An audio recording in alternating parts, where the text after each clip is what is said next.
என்ன ஆமாம், அப்புறம் வேற எத்த மாதிரி ஆயிருச்சல்ல.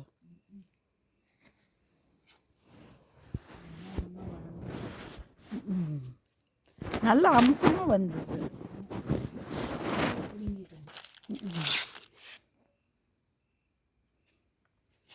நம்ம கண்டம்மா சரி அது வச்சுக்கோ.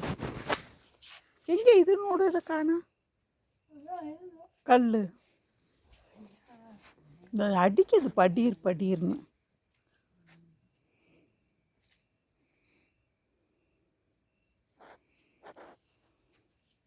இதை எடுத்து கீழே போட வேண்டாம்னு சொல்லு புஷ்பா. இதான் இங்கே ஒரு கரண்டி இருக்குது புஷ்பா. கீழே எல்லாம் எடுத்து போட வேண்டாம்னு சொல்லுங்க.